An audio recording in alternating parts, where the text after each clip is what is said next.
Happy Halloween, everyone, and welcome to another Speedpaint.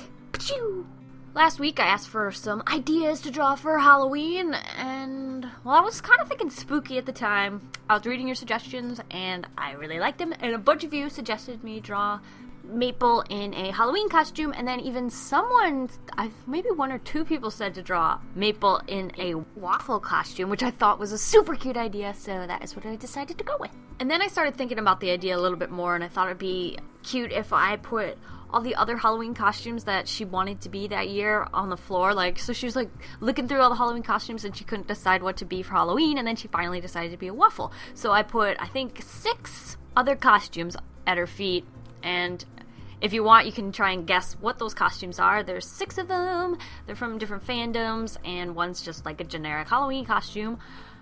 So I would love it if you would try to guess what they are. They're all stuff I love, so that's really cool. Oh, and then one's not technically a fandom or a generic Halloween costume. It's more of a cephalopod, but you probably know which one that is. So I just thought I'd mention that in case it was throwing you off.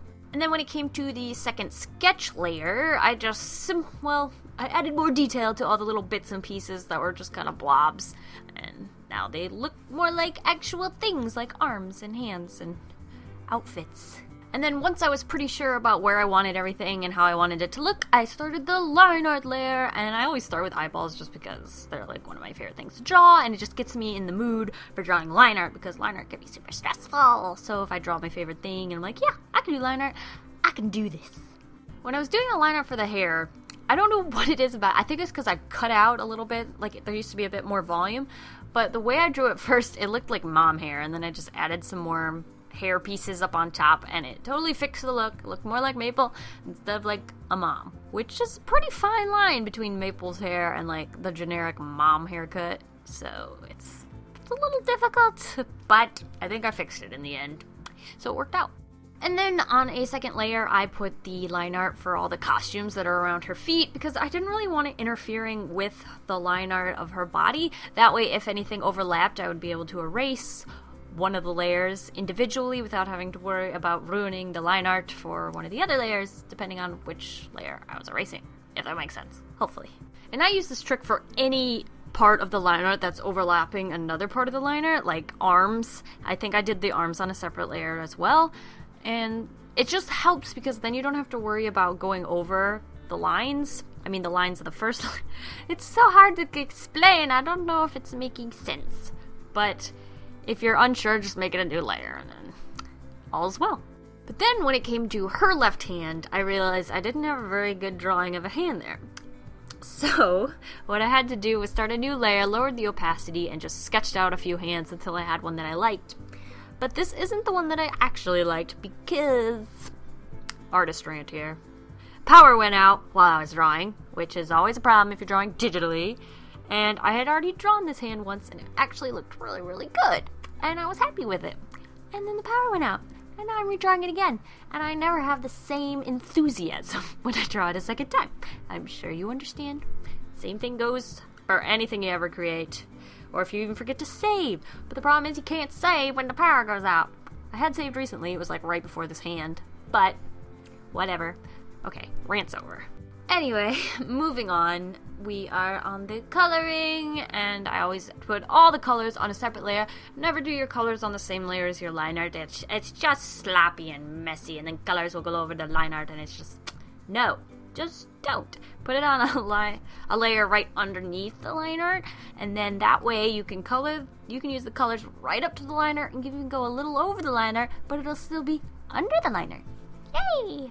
When it came to coloring this pumpkin, I put a little bit too much effort into shading it, so there's like a couple trial and error things that I went with this pumpkin. I didn't edit it out so you could see it, because it's kind of interesting to see what I didn't like and what I did like and what I went with and what I didn't go with, so I left it in.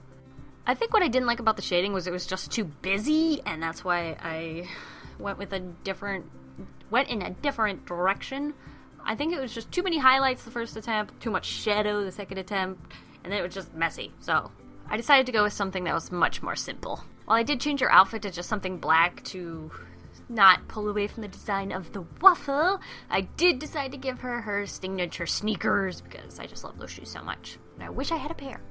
Then when it came to shading the waffle, I tried to do like a gradient type shading for that, and I just did not like the way that looked at all. So I went again, I pulled back and tried something simple and just shaded the inside square darker and then the two pieces that show how deep the waffle holes are a little bit lighter. And that is what I went with.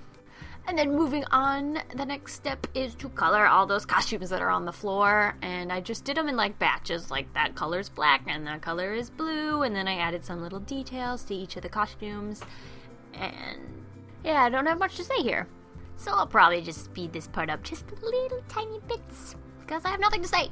But after I finished coloring the costumes, I moved back to Maple's face because I realized I hadn't added the blush.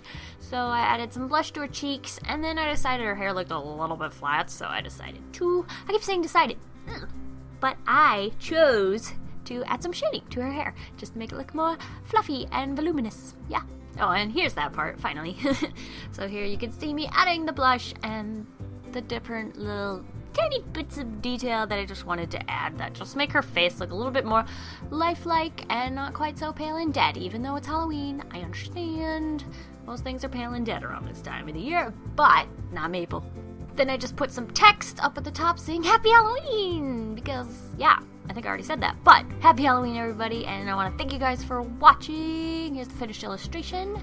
If you want, you can check out my Halloween picture video from last year. I'll have the link in the end slate. And thank you guys for watching.